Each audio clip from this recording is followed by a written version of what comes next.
Para hadirin wal hadirat rahimakumullah, ini tiba saatnya acara yang kita tunggu-tunggu dan kita nanti-nantikan. Acara inti pengajian dalam rangka peringatan Isra dan Mi'raj baginda Rasulullah sallallahu alaihi wasallam. Mau'izatun hasanah kali ini akan disampaikan oleh Habibana Al-Habib Bahar bin Smith dari Jakarta. Kepada beliau kami haturkan Sallu ala Muhammad. Assalamualaikum warahmatullahi wabarakatuh.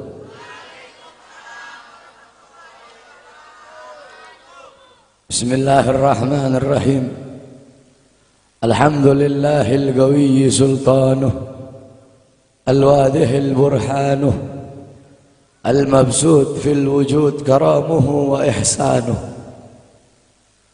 Allahumma salli ala nuril anwar wa sirril asrar wa tiryakil akhyar wa miftah babil yasar سيدنا ومولانا محمد المختار وآله الأطهار وأصحابه الأخيار عدد نعم الله وإفضاله. أما بعد.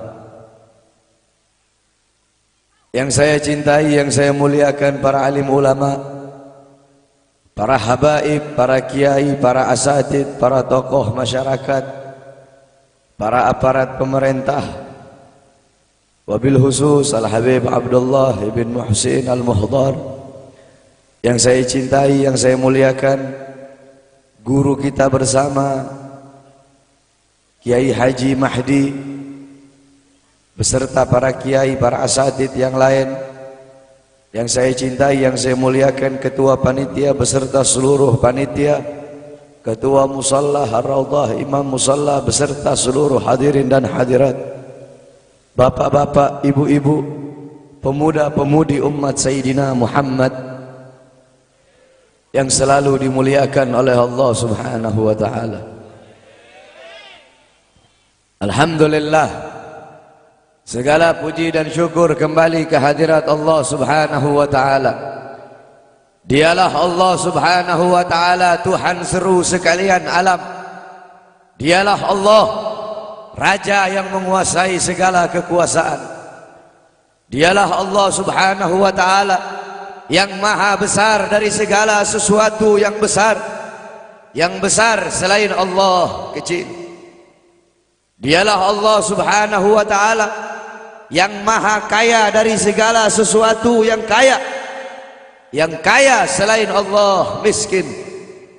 Dialah Allah Subhanahu wa ta'ala Raja di atas para raja, yang raja selain Allah budak. Dialah Allah Subhanahu wa ta'ala yang maha perkasa, yang maha kuat. Yang perkasa selain Allah, yang kuat selain Allah lemah. Dialah Allah Subhanahu wa ta'ala yang maha hidup. Yang hidup selain Allah pasti akan mati. Yang ada selain Allah pasti akan tiada. Yang wujud selain Allah pasti akan binasa. Sedangkan hidupnya Allah, adanya Allah, wujudnya Allah selama-lamanya, kekal abadi, tidak akan pernah musnah dan tidak akan pernah binasa. Dialah Allah yang dimana kedekatan hamba dengannya tidak akan membuat hamba itu setara dengannya. Jauhnya hamba darinya tidak akan membuat dinding penghalang antara hamba dengannya. Dialah Allah yang dimana walaupun seluruh hamba-hamba dari awal zaman sampai akhir zaman semuanya berbuat baik, tidak akan menambahkan sedikit pun keagungan di sisi. Dan dialah Allah yang dimana walaupun seluruh hamba-hamba dari awal zaman sampai akhir zaman semuanya berbuat dosa, tidak akan mengurangi sedikit pun keagungan di sisinya. Dan dialah Allah yang dimana pada malam hari yang mulia ini di tempat yang penuh dengan barokah ini, Allah subhanahu wa ta'ala sedang memandang kita semua yang duduk di tempat ini. Allah pandang dengan pandangan rahmat, Allah pandang dengan pandangan kasih sayang, Allah pandang dengan pandangan maghfirah, Allah pandang dengan pandangan pengampunan. Kenapa saudara-saudara? Karena kita mendapatkan keberkahan dan kemuliaan dari baginda agung Nabi besar Muhammad sallallahu alaihi wasallam. Allah subhanahu wa ta'ala mengampuni dosa-dosamu yang telah lalu, mulai dari langkahan kaki kalian dari rumah kalian menuju ke tempat ini. Dari tempat ini kalian pulang menuju ke rumah, di situ Allah ampuni dosa-dosa yang akan datang. Kenapa? Karena duduknya kita di sini mendapatkan barokah dari para ulama, duduknya kita di sini mendapatkan barokah dari orang-orang saleh. Kita duduk di sini berkumpul bersama para kiai, berkumpul bersama para ustadz, berkumpul bersama orang-orang soleh. Qala Rasul sallallahu alaihi wasallam, man zara aliman fa ka'annama zarani, man safaha aliman fa ka'annama safahani, man jalasa aliman fa ka'annama jalasani fid dunya, faman jalasani fid dunya ajlastuhu ma'i yaumal qiyamah. Berkata Rasulullah sallallahu alaihi wasallam, siapa orang yang mendatangi ulama, mendatangi kiai, mendatangi ustadz, mendatangi guru-guru agama, sama seperti kalian mendatangiku, kata Rasul. Siapa orang yang musafahah, mencium tangan ulama, mencium tangan kiai, mencium tangan guru-guru agama, sama seperti kalian mencium tanganku. Dan siapa orang yang di dunia duduk berkumpul bersama ulama, duduk berkumpul bersama orang-orang soleh, duduk berkumpul bersama para kiai, sama seperti kalian duduk denganku di dunia. Dan siapa orang yang duduk denganku di dunia, kelak di yaumil qiyamah akan aku dudukkan dia bersamaku. Orang-orang yang beruntung di akhirat, orang-orang yang berbahagia di akhirat, bukanlah orang-orang yang hanya datang sekedar bawa pahala salat, yang hanya datang sekedar bawa pahala zakat, yang hanya datang sekedar bawa pahala haji. Akan tetapi orang-orang yang beruntung di akhirat, orang-orang yang kedua matanya dihalalkan oleh Allah untuk memandang wajah indah baginda Sayyidina Muhammad. Saudara-saudara, kelak di akhirat, kalau kedua mata kita tidak bisa memandang wajah Nabi, kalau kedua mata kita Allah haramkan untuk memandang wajahnya Nabi, kita menjadi orang-orang yang celaka, kita menjadi orang-orang yang rugi kalau nanti tidak bisa memandang wajahnya Nabi Muhammad. Para sahabat-sahabat yang mulia, beliau-beliau ingin masuk surga. Tujuannya itu bukan istana yang temboknya terbuat dari emas putih, bukan istana yang tanahnya terbuat dari kasturi, bukan bidadari-bidadari, bukan telaga Al-Kautsar, bukan telaga Al-Haud. Tujuan para sahabat masuk surga, tujuan para sahabat masuk surga satu, berkumpul dengan Nabi Muhammad sallallahu alaihi wasallam. Andaikan di surga tidak ada Nabi, para sahabat tidak mungkin masuk surga, saudara-saudara. Sayyidina Ja'far bin Abi Thalib, Ja'far At-Tuyyar, Ja'far At-Tuyyur yang berterbangan di surga. Sayyidina Ja'far bin Abi Thalib, ketika beliau mati syahid, kedua tangannya terputus, Allah gantikan dengan sayap, sehingga Ja'far, ruhnya beliau menghadap Allah subhanahu wa ta'ala. Ketika ruhnya beliau mau sampai ketika ruh beliau mau sampai di hadapan Allah, tiba-tiba terbayang dari kedua matanya beliau pandangan kepada wajah baginda Nabi besar Muhammad sallallahu alaihi wasallam. Terbayang akan wajah Nabi Muhammad, sehingga beliau bermohon kepada Allah, ya Allah, izinkan aku kembali ke dunia untuk memandang wajah indah baginda Nabi besar Muhammad sallallahu alaihi wasallam. Sayyidina Abu Bakar As-Siddiq radhiyallahu anhu, ketika beliau sedang berkumpul bersama Nabi, Nabi Muhammad berkata, wahai Abu Bakar, apakah engkau sudah makan? Kata Sayyidina Abu Bakar, aku belum makan ya Rasulullah. Pulanglah engkau pergi makan dulu. Pulang Sayyidina Abu Bakar As-Siddiq. Ketika Sayyidina Abu Bakar As-Siddiq pulang, tidak lama kemudian datang lagi. Kata Rasul, wahai Abu Bakar, aku tidak pernah melihat orang makan secepat itu. Kok cepat banget engkau makan? Apa kata Sayyidina Abu Bakar? Ya Rasulullah, ketika aku akan memakan makanan itu ya Rasulullah, tiba-tiba teringat wajahmu ya Rasulullah. Makanya aku tinggalkan makanan itu dan aku kembali ke sini lebih memilih untuk memandang wajah indahmu ya Rasulullah. Maka rugi, celaka kalau kelak di akhirat kita tidak bisa memandang wajahnya Nabi Muhammad. Nah, Bagaimana caranya biar kita bisa memandang wajahnya Nabi? Bagaimana caranya biar kita bisa berjumpa dengan Nabi?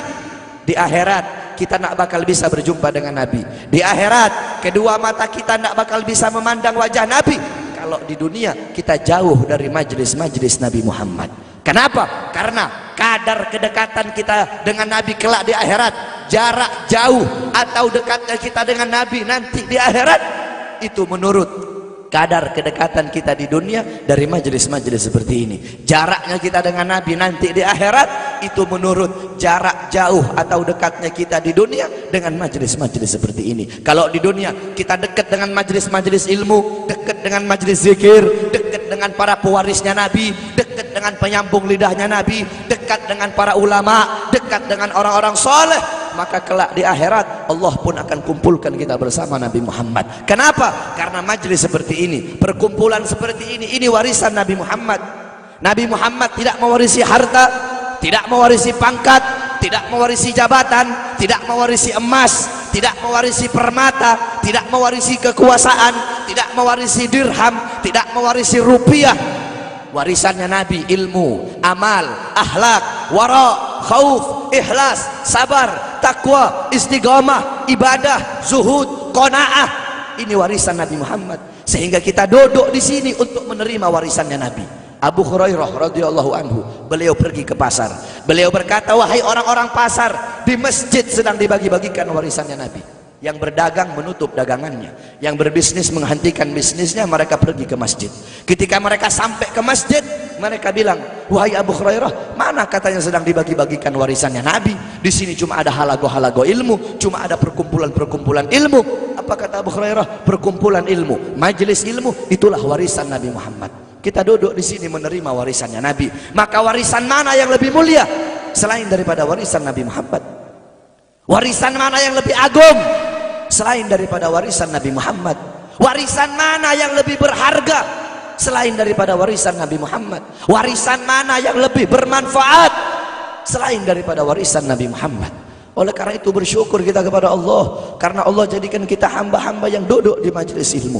Berapa banyak hamba-hamba di luar sana yang belum Allah berikan petunjuk? Berapa banyak hamba-hamba di luar sana hatinya belum Allah gerakkan untuk duduk di majelis-majelis seperti ini? Qala Rasul, ad-dunya mal'un, mal'unu ma fiha illa dzikrullah wa ma wala wa aliman aw muta'alliman. Dunia ini terkutuk, dunia ini hina, dunia ini bejat, dunia ini biadab, wa ma fiha, dan hal-hal yang ada di dalamnya, illa dzikrullah, kecuali orang-orang yang mengingat Allah, orang-orang yang berzikir kepada Allah, yang hatinya berhubungan dengan Allah, yang hatinya bersambung kepada Allah, yang hatinya mencintai Allah, yang hatinya takut kepada Allah, yang mengalir akan air matanya karena takut kepada Allah, yang lidahnya basah dengan Al-Quran, dengan zikir, dengan tahlil, dengan tahmid, dengan tasbih, dengan takbir, dengan tamjid, dengan salawat. Orang-orang yang taat kepada Allah, yang patuh kepada Allah, yang tunduk kepada Allah, yang bertakwa kepada Allah, yang menghambakan dirinya kepada Allah. Orang-orang yang tidak menyembah selain Allah,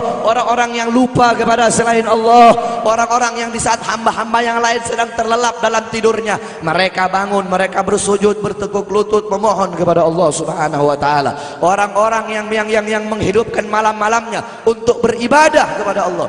Wa aliman, orang-orang yang alim, orang-orang yang soleh, para kiai, para ustadz, para guru-guru agama. Wa muta'alliman, para penuntut ilmu yang suka duduk di majelis ilmu, di pesantren, di masjid, di musalla untuk menuntut ilmunya Allah.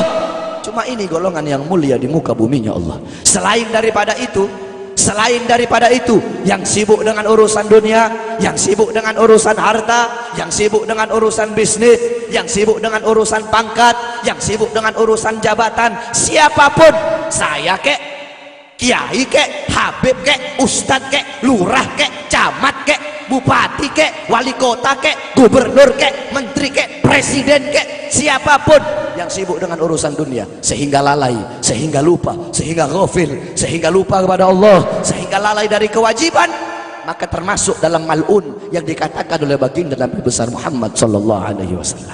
Oleh karena itu bersyukur kita kepada Allah. Ini nikmat yang luar biasa, ini nikmat yang agung. Allah kumpulkan kita bersama ulama. Kedua mata kita memandang wajah para ulama, kedua mata kita memandang wajah ulama. Ini suatu anugerah yang luar biasa, saudara-saudara. Di zamannya Syekh Abu Yazid Al-Bustami, ketika itu sedang ditimpa musim kemarau. Orang-orang kampung berkumpul, mereka sholat istisqa, mereka sholat minta hujan. Berkali-kali mereka sholat, tapi nggak turun-turun hujan. Akhirnya datang seorang anak muda. Anak muda itu mengangkat tangan dan berkata, "Ya Rabb, bihaqqi ma fi ra'si inzil matar." Ya Allah, demi hak yang ada di dalam kepalaku, turunkan hujan. Tiba-tiba turun hujan. Orang-orang kampung menghampiri anak muda tersebut dan berkata, "Wahai anak muda, kami berkali-kali sholat minta hujan, tapi nggak turun-turun hujan. Engkau satu kali kau minta, satu kali kau berdoa kepada Allah dengan membawa hak yang ada dalam kepalamu. Allah terima kau punya doa. Memangnya dalam kepalamu itu ada apa?"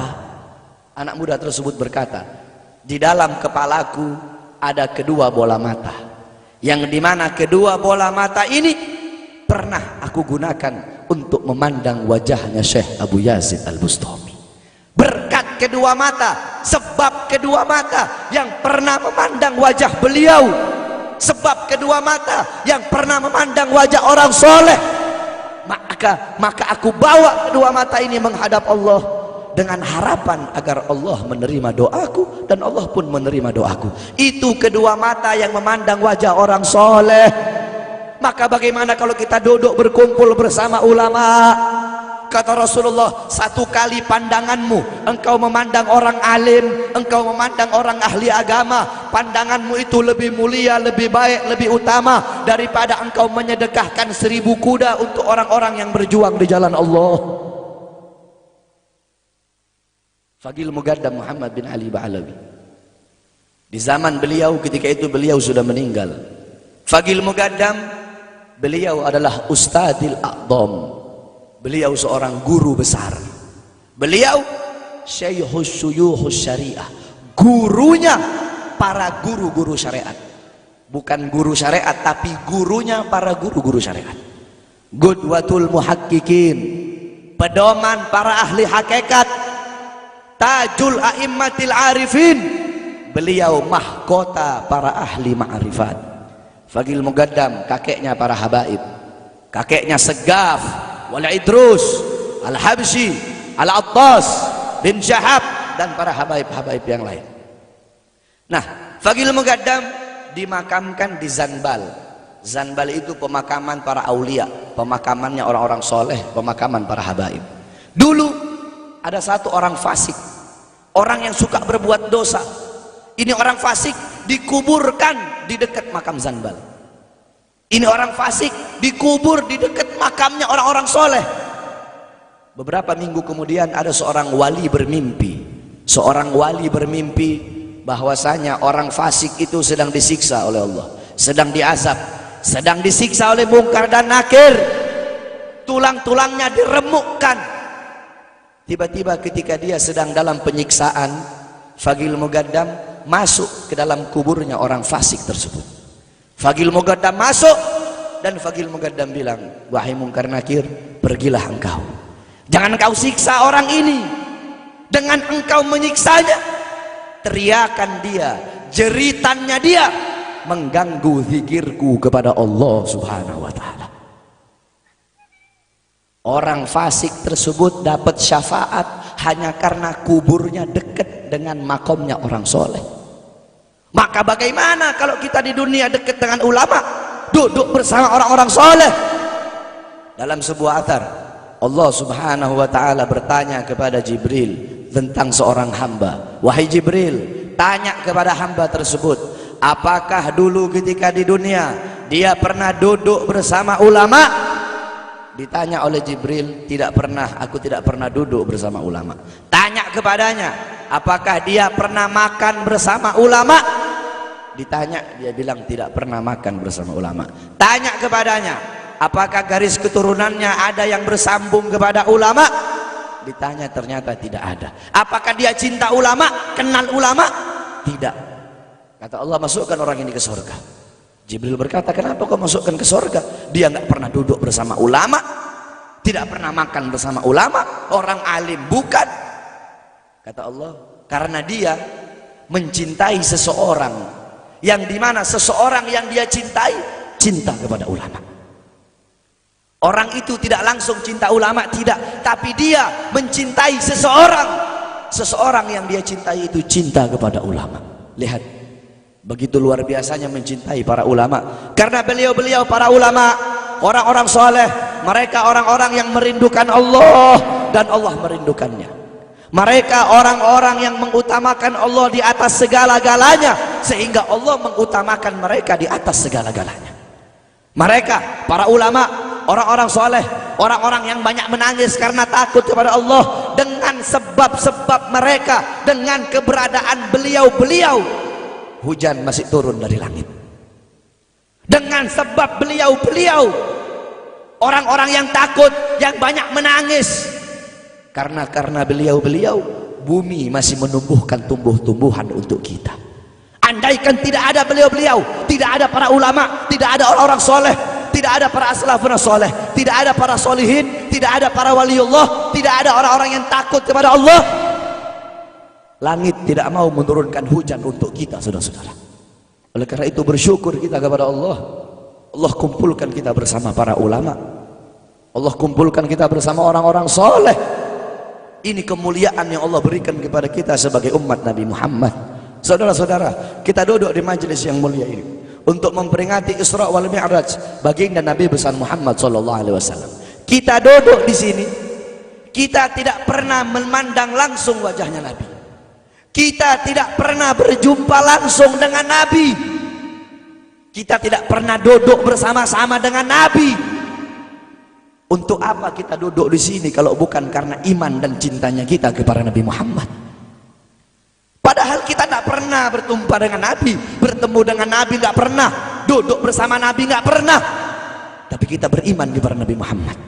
Kita cinta kepada Nabi Muhammad. Kita umat yang dirindukan oleh Nabi, umat yang dicintai oleh Nabi.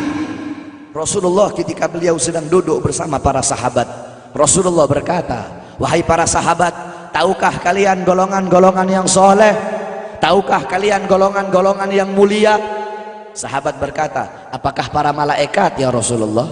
Rasul berkata, bagaimana mungkin malaikat tidak mulia sedangkan mereka berada di sisi Allah? Ada lagi yang mulia. Apakah para nabi dan rasul? Bagaimana mungkin nabi dan rasul tidak mulia sedangkan Allah menurunkan wahyu untuk mereka? Ada lagi yang mulia. Apakah kami ya Rasulullah? Bagaimana mungkin kalian para sahabatku tidak mulia sedangkan aku berada di tengah-tengah kalian? Ada lagi yang mulia. Kata sahabat, Allah dan engkau yang lebih tahu ya Rasul. Rasulullah menundukkan kepala, Nabi Muhammad menundukkan kepala.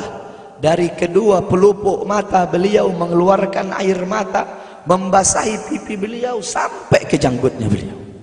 Beliau menundukkan kepala sambil menangis dan beliau berkata, golongan yang mulia ini, golongan yang soleh ini, mereka golongan-golongan yang adanya nanti di akhir zaman.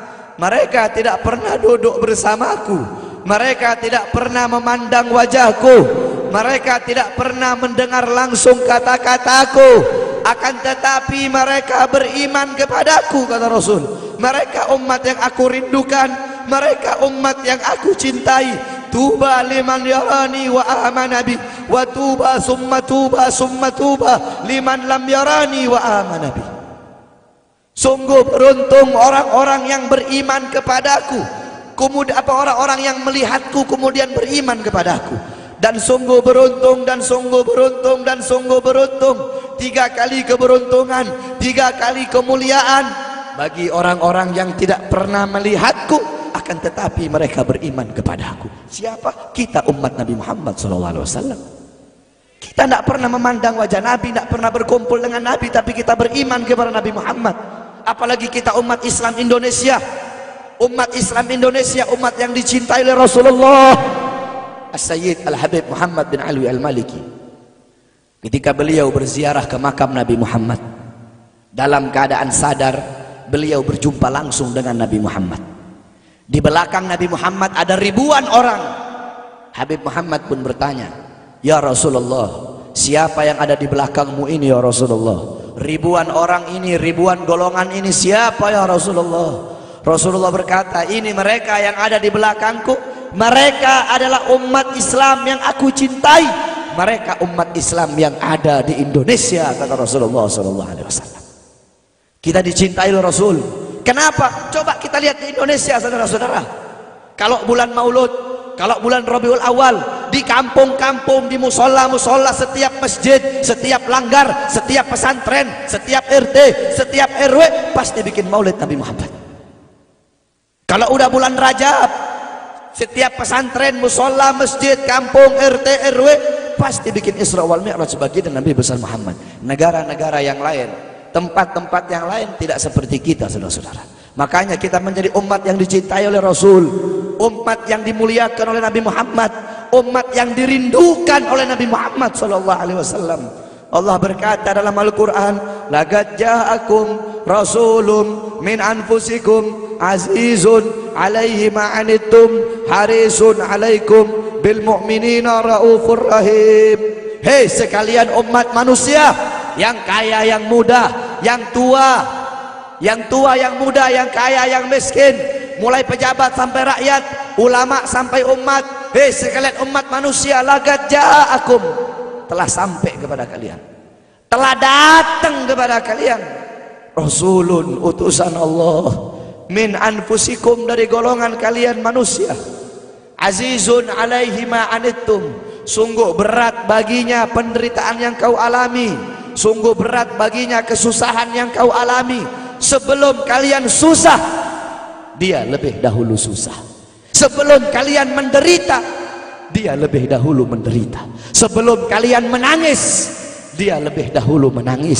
Sebelum kalian berdarah, dia lebih dahulu berdarah.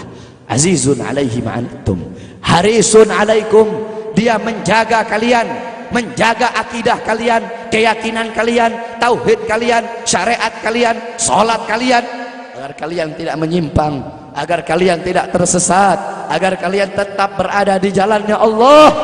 Bil mu'minina raufur rahim, kepada orang-orang yang beriman beliau sangat cinta, beliau sangat sayang, beliau mencintaimu sebelum engkau mencintainya, beliau merindukanmu sebelum engkau merindukannya. Siapa beliau? Siapa dia? Dia adalah seorang manusia yang mengorbankan jiwanya, mengorbankan nyawanya, mengorbankan darah dan hartanya demi kita sebagai umat. Beliau kepanasan, kedinginan, 3 hari 3 malam makan, mengganjal perutnya dengan sebongkah batu. Perut suci beliau berbunyi. Kelaparan bukan untuk dirinya, kelaparan bukan untuk anak cucunya, kelaparan demi kita sebagai umat. Beliau seorang manusia yang pipinya pernah tertusuk duri sampai tembus ke sebelah demi kita sebagai umat.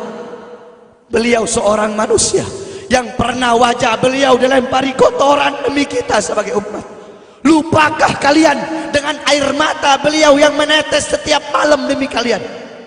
Lupakah kalian darah suci beliau yang menetes ketika berada di kota Taif, dilempari batu demi kalian? Ketika beliau pergi ke kota Taif, dahi beliau dilempar batu, darah ke beliau keluar. Ketika darah itu jatuh, ditampung darah beliau, ditampung darahnya. Sahabat berkata, ya Rasul, kenapa kau tampung darahmu ya Rasul? Rasul berkata, andaikan darahku jatuh di atas tanah Taif, penduduk kota Taif akan ditenggelamkan oleh bumi, sedangkan mereka adalah umatku. Luar biasa kasih sayang Nabi kepada kalian. Tetapi kita sebagai umat tidak tahu diri. Kita sebagai umat merusak sunnahnya. Kita sebagai umat melanggar ajarannya. Kita sebagai umat semakin hari semakin jauh darinya, meninggalkan pakaiannya, meninggalkan ajarannya, meninggalkan sunnahnya, meninggalkan kepribadiannya, meninggalkan akhlaknya, meninggalkan Al-Qur'annya. Rasulullah SAW yang dimana gal Sayyidina Ali karamallahu wajhah, inna Rasulullah fi akhir nafsi harragat syafataihi marratain fa'algaitu sam'i fasami'tuhu yaqul ummati ummati faqubida Rasulullah sallallahu alaihi wasallam wa qala law kanatid dunya tadumu li wahidin la kana Rasulullah sallallahu alaihi wasallam fiha mukhallada. Dari Sayyidina Ali karamallahu wajhah, Ketika akhir-akhir detik-detik kematiannya Rasulullah, beliau mendengar, beliau melihat dari bibir Rasulullah bergerak dengan 2 kali gerakan. Beliau mendekatkan telinganya, mendekatkan pendengarannya, dan beliau mendengar Rasulullah berkata, ummati, ummati. Fagubidar Rasul, meninggal Rasulullah SAW. Ketika nyawa Rasulullah akan dicabut, Rasulullah berkata kepada Jibril, wahai Jibril, aku belum puas meninggalkan umat. Aku tidak mau meninggalkan mereka dalam keadaan belum diberi jaminan oleh Allah. Wahai Jibril, sampaikan kepada Allah, aku tidak minta jaminan untuk diriku, aku tidak minta jaminan untuk keluargaku, aku minta jaminan untuk umatku. Wahai Jibril, sampaikan kepada Allah. Jibril pun pergi kepada Allah. Jibril pun berkata, ya Allah, kekasihmu Muhammad meminta jaminan untuk umatnya. Allah bilang, wahai Jibril, katakan kepada Muhammad, aku tidak akan menghinakan umat Muhammad. Basyirhu fa innahu awwalu nasin kharijum minal ardi idza bu'isu. Kemudian beliau ditarik lagi nyawa beliau. Beliau berkata, ya Khalil Israel, wahai kekasihku Israel, apakah seperti ini rasa sakit ketika dicabut nyawa? Israel berkata, iya ya Rasulullah, seperti inilah rasa sakit ketika dicabut nyawa ya Rasulullah. Apakah rasa sakit seperti ini juga yang kelak, yang ya Allah, biar aku menanggung sakratul maut seluruh umat. Ya Allah, mereka tidak akan kuat, mereka tidak akan sanggup. Aku nabi mereka, aku pemimpin mereka, biar aku menanggung beban penderitaan sakratul maut mereka ya Allah. Biar aku menanggung sakratul maut umatku ya Allah. Di mana kita sebagai umat? Apa yang telah kita lakukan untuk Nabi Muhammad?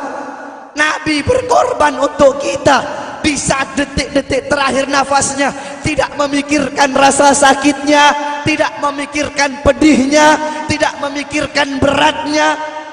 Beliau memikirkan nasib kita sebagai umat. Kelak di yaumil qiyamah, ketika para nabi dan para rasul berkata, nafsi nafsi, nafsi nafsi, diriku sendiri, jiwaku sendiri, aku urus urusanku sendiri, aku tidak bisa nolong kalian. Ketika para nabi dan rasul mereka tidak bisa menolong kita, Rasulullah Muhammad ibni Abdullah, Nabi Muhammad bersujud kepada Allah, Nabi Muhammad bertekuk lutut, beliau bermohon kepada Allah. Beliau berkata, ya Allah, aku tidak minta pengampunan untuk diriku, wala Fatimah, wala Hamzah. Aku tidak minta pengampunan untuk Fatimah, aku tidak minta pengampunan untuk Hamzah. Aku cuma minta pengampunan untuk umatku ya Allah, untuk umatku ya Allah. Rasulullah tidak meminta pengampunan untuk dirinya, tidak meminta pengampunan untuk anaknya, tidak meminta pengampunan untuk paman bibinya, tidak meminta pengampunan untuk keluarga atau anak cucunya, tetapi beliau meminta pengampunan untuk kalian sebagai umat. Karena begitu cintanya beliau kepada umat, karena begitu sayangnya beliau kepada umat, sampai-sampai beliau berkata, lau yushaku ahadukum bisyaukatin fi rijlih la ajidu ala maha fi qalbi. Andaikan kalian, salah satu dari kalian kakinya tertusuk duri, andaikan salah satu dari kita yang duduk di sini kaki kita ada yang terkena duri, pasti kita merasakan sakit. Apa kata Rasul? Maka aku tidak merasakan apa yang kalian rasakan, kecuali yang aku rasakan, sampai dalam hati aku rasakan rasa sakit kalian. Lihat bagaimana cintanya Rasul kepada kita. Apa yang sudah kita lakukan untuk Nabi?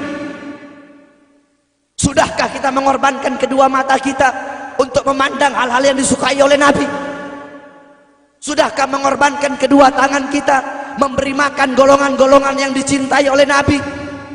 Mengorbankan lidah kita untuk mendakwahkan, mensuarakan ajaran syiar Nabi?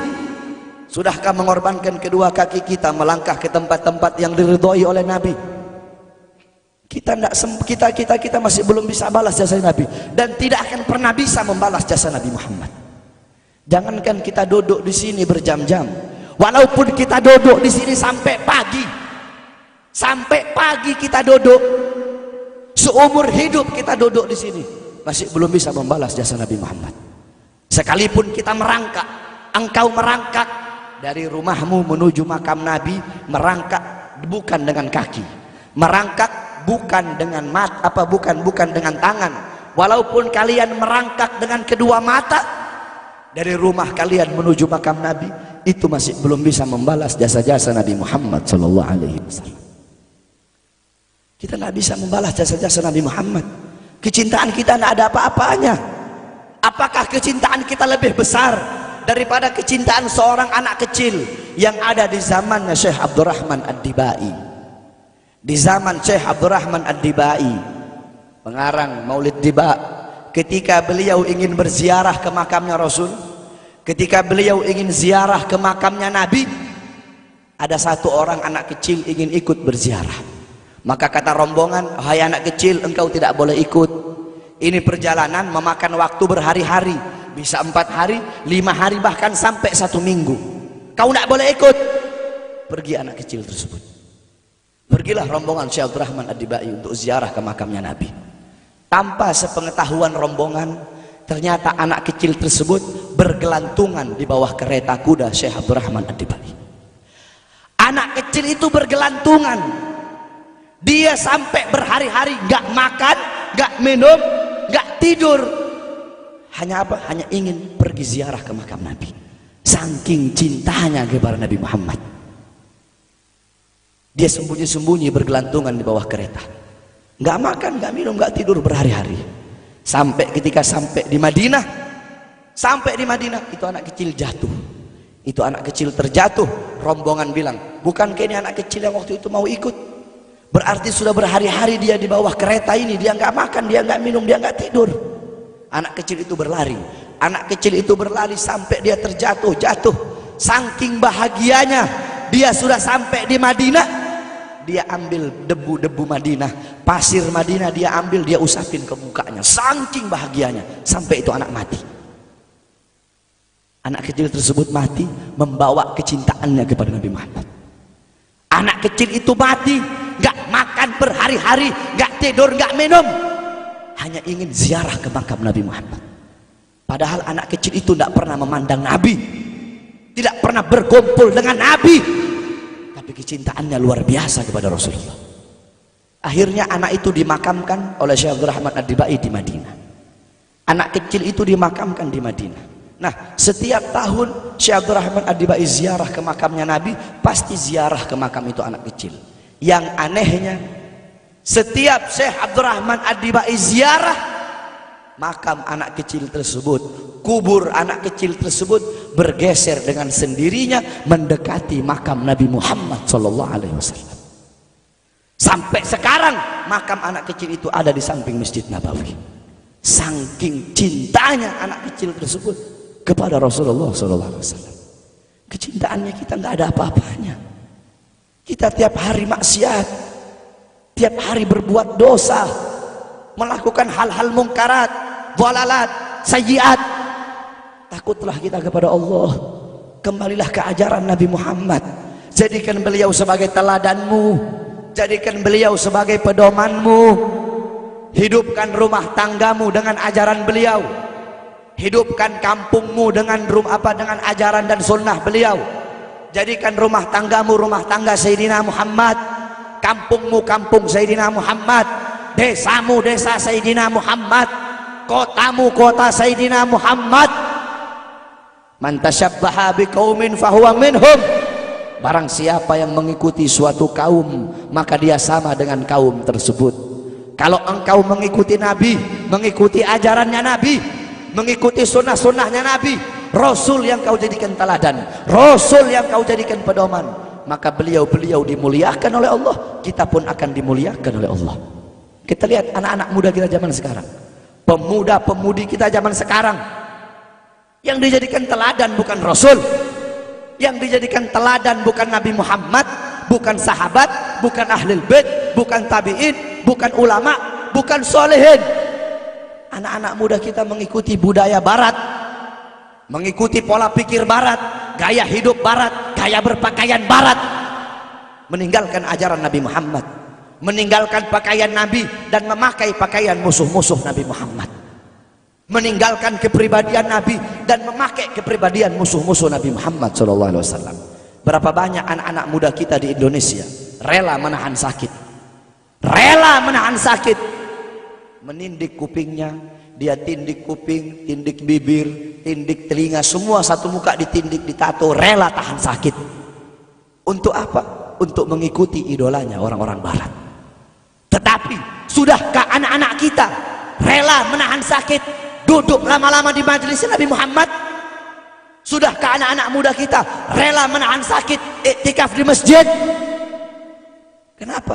Karena kita sebagai orang tua lalai dalam mendidik anak. Bapak-bapak zaman sekarang sibuk cari harta untuk ngasih makan jasmani anak-anaknya, tetapi lupa memberi makan ruhani, jiwa dan hati anak-anaknya. Apakah kau pikir kewajiban sebagai bapak cuma ngasih makan jasmaninya saja, ruhaninya, jiwanya, hatinya tidak kau kasih makan? Hati 3 hari gak kena ilmu, hati mati. Tanyakan bapak-bapak, tanyakan